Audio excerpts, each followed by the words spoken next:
Kaya naman, hindi natin papalagpasin na hindi ito mabigyan ng review at walkthrough. At syempre, alamin na din natin guys yung kanyang updated price at yung kanyang monthly installment at down payment. Kaya naman tara, samahan nyo ko iputa itong motor na to. Let's go!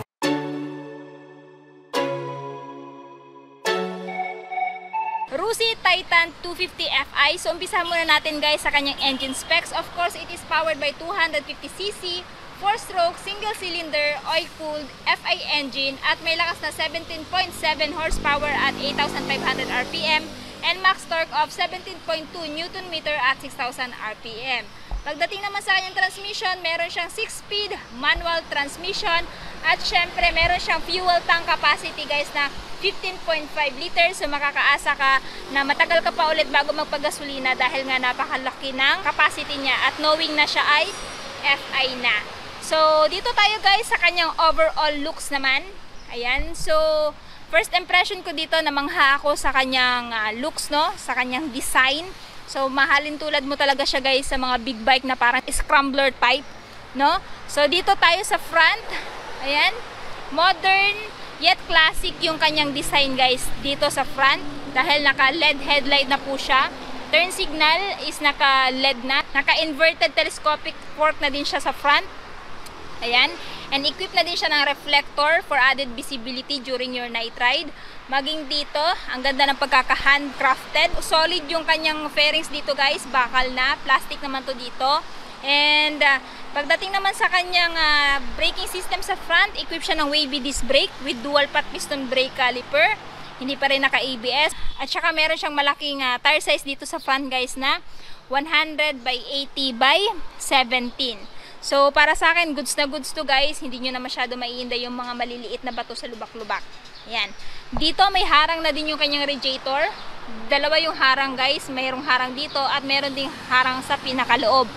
So talagang masasabi mong pinag-isipan talaga ni Rusi yung design niya dito kay Titan 250 Fi. Yung horn niya guys nakatago. Ayan. So makakaasa ka, hindi siya madaling matamaan ng bato-bato. And pagdating dito, plastic yung fairings niya dito na silver, black naman dito. And meron na din siyang guards sa kanyang engine para maprotektahan yung engine niya sa mga bato-bato. Plastic din. Ayan, tapos ito yung kanyang tambucho guys. Premium na premium, you know? Yung kanyang itsura. Ayan, tapos may guard na din para hindi mapaso yung OBR mo, maging ikaw. Ayan. Tapos ito yung kanyang engine guys, which is 1.3 liters yung oil na dapat mong ilagay dito kung magpapa-change oil ka. May logo na R, which is Rusi, yung brand niya. Brake pedal, apaka ng driver, apaka ng angkas. Pwede mong i-fold kung wala kang angkas. Dito guys is parang may design siya dito, plastic to guys. Ayan, pero para siyang metal kung titingnan mo sa personal. Pero kung, ayan, pitikin mo ng konti, plastic siya. Dito is naka-matte yung fairings. Ayan guys, plastic. And pagdating dito sa kanyang tangke guys, dito ako na aastigan, no? At saka yung kanyang paint job, napakaganda, premium na premium. Yung kanyang sticker na Titan na parang na mix na din sa paint niya. Ayan, 250. Wala ka nang iba makikita dyan guys, kundi ayan lang na sticker. So minimal sticker, mas maganda tingnan sa personal. Dito naman tayo guys sa kanyang handlebar, naka-naked po. Nandito yung kanyang kill switch off, activated. Ayan, electric start. Tapos yung lever niya nandito, matte black. Sa kabila naman, high beam, low beam, turn signal switch off, horn. Tapos dito guys is meron siyang passing light or pass light. Again, yung lever niya guys is naka-matte black, while yung handlebar niya is naka-silver. Equipped na din siya ng fully digital instrument panel. Kaso nga lang hindi natin pwede makita yung nilalaman nitong dashboard kasi ina-activate lang po nila to pag once may nag-purchase na. Ayan. So pagdating naman dito, disusi pa rin or traditional key. Meron din siyang USB power outlet. Ayan, nakasirado para pag halimbawa umuulan hindi mabasa. So pagkabit ka na lang po ng aftermarket na cellphone holder para habang naglo-long ride kayo ay nag-charge yung phone ninyo. Ayan. So, dito tayo guys sa upuan. Ayan, classic na classic, no? Ayan, malambot. Medyo generous naman, naka-stitches na din yan.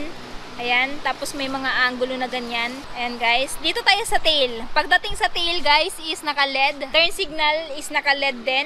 Tapos meron siyang tar hugger dito, pang-protekta sa putik-putik kung ilulusun nyo to sa mapuputik na lugar. Meron din yung tar hugger dito. Ayan. And pagdating sa suspension niya guys, ginamitan siya ng monoshock swing arm suspension. Which is yung swing arm niya guys is napaka-solid. No, metal, ayan no. Para sa akin, goods na goods yan. Talagang masasabi mo para siyang big bike na talaga, no, sa personal. And sa kanyang braking system, single hydraulic disc brake, wavy yan. And single pot piston brake caliper. At sukat naman ng gulong sa likod guys is 130 by 70 by 17. Ayan. And this one guys, sinasabi nila na tubeless na daw tong isang to. So ayan. And isa pa guys, naastigan din ako sa itsura ng mugs nila, no. Not typical mugs. Ayan, solid din. So black, and dito banda is parang silver, no, yung kulay. So goods na goods para sa akin yan. Meron ding hawakan dito yung OBR mo kung ayaw nyo humawak sa'yo. Ayan, may abang dito. And pagdating naman dito sa kabila, meron din. Side by side yan guys. Naka-reflectorize na din pala guys, no? Both left and right for added visibility sa gabi nyong rides. Dito, merong chain cover. Ayan, tapos meron susian din dito guys para dito siguro sa compartment yan. Ito yung apakan ng angkas, pwede mo fold kung wala kang angkas, apakan ng driver, yung cambia guys, side stand, and syempre wala na po siyang center stand. So ito po yung itsura niya sa kabilang side. Ayan, so ito nga palang si Titan na 250 guys ay meron daw max speed na 115 km per hour. So ayan guys, no, kung mabibigyan tayo ng opportunity na makapag-drive sana nito, gusto ko sanang malaman kung ilan yung top speed nitong motor na to. Naku-curious din kasi ako. So, usapang seat height naman tayo. Meron siyang seat height na 790mm. So, sa height ko na 5'5" guys, abot na abot natin tong si Titan. Yun nga lang, naka-tiptoe tayo. Siguro kahit naka 5 flat ka, abot na abot nyo po to. Yun nga lang din po, naka-tiptoe din po kayo, no?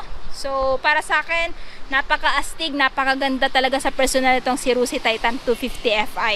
And sa mga mahilig dyan, sa modern yet classic looks, na abot kaya ng bulsa, na may pagka-big bike na yung itsura, I highly recommend this motorcycle for you guys. So, sa mga nagbabalak bumili dito sa motor na to, meron siyang updated price guys na 116,000 pesos kung bibilhin nyo po siya ng cash. Tapos kung gusto nyo naman po ng hulugan, meron po siyang down payment na 7,000 at monthly for 3 years na 4,645. So this one guys is naka-promo po sila. Anyway, ilalagay ko na lang po yung phone number nila, yung full address nila sa description box ko sa baba po para makapag-inquire kayo regarding sa motor na to. This one guys is available dito nga pala sa Rusi, Panabo City, along the highway lang po sila. So shout out tayo muna tayo dito sa Rusi, Panabo City. So shout out nga pala sa Rusi Troops Panabo branch, sa GRP Jongjong Rusi Panabo, sa Maclear Loyola, sa Tebong Aka Bongbong, Tugod Akabi, Lele Aka Pangag, ayan, sa supervisor na si Ma'am Donabel, Ma'am Cora, Ma'am Jojo, Ma'am Hazel, Ma'am Queenie, at kay Sir Christian Navarre. So ayan, big shout out po sa ating mga supervisor at sa mga taga Rusi Panabo na staff. So ayan guys, shout out po sa inyo.